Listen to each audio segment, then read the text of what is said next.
a number of us from this house were lucky enough to attend an LNH debate in UCD, and I certainly won't talk about the result, robbed, but anyway, that's for somebody else to make a determination on. But in fairness, as I was leaving, a PhD student came up to myself and Deputy O'Riordan and spoke about the pressure that they were under from a financial point of view, and that the stipend that they got just wouldn't cut the mustard, for the want of a better term, at this point in time, and believed there was an issue that needed to be highlighted. So this is my attempt to do that. Look, we all get the absolute necessity in relation to putting the resources and funding into research, and there has to be an element of this isn't necessarily the research that we know is absolutely going to pay off, because to a degree people are talking about the fact of moonshot and science, and we never know what's actually going to pay off in relation to research. But we all know that if we don't put any resources and if we don't put any capacity within our universities or within the people that we want to do these pieces of research, well then we're never going to deliver any bang for buck in the long term. So this is something that we have to address absolutely. We know there is a wider issue in relation to funding as regards third level in general. We all know the difficulties that students are under who they or their families have to pay what are astronomical costs to send the kids to college. We literally have to be able to remove what are fees at this point in time.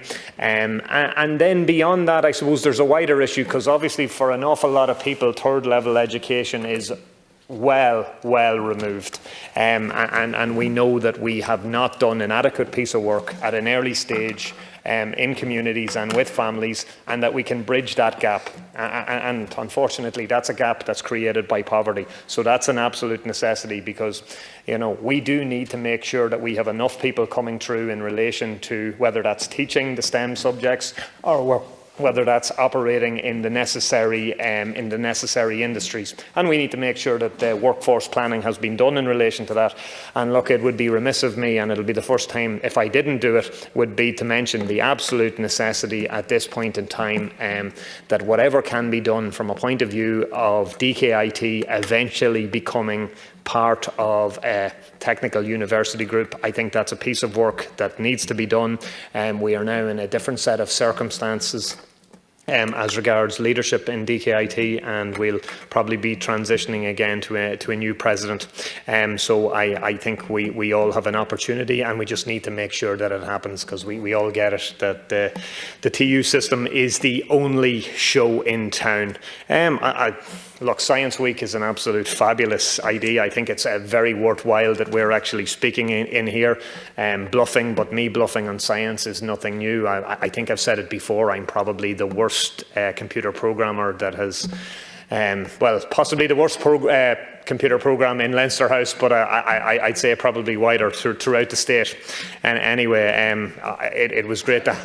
well, that's it, you know what I mean?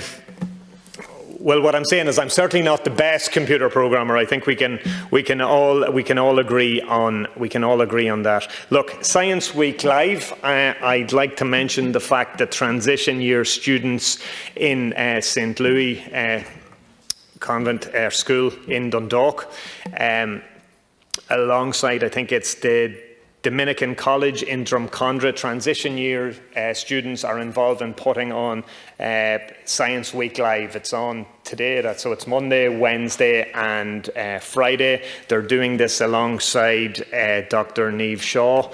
I think many people would know who Dr. Niamh Shaw is at this point in time. She's a communicator, she's a scientist, she's an engineer, she's a writer, and hopefully she will be Dundalk's answer to Neil Armstrong. So look, that's obviously very, very positive stuff. And beyond that, look, we know where we need to take real action, whether we're talking about climate change. We know the issues we've had in the tech industry, but it's still a major, it's still a major industry for us. We have a significant amount of work to do. We are in a particularly decent starting point, and I think we need to make sure that we put the funding and we put the framework and we put the resources together to ensure we can do real business into the future.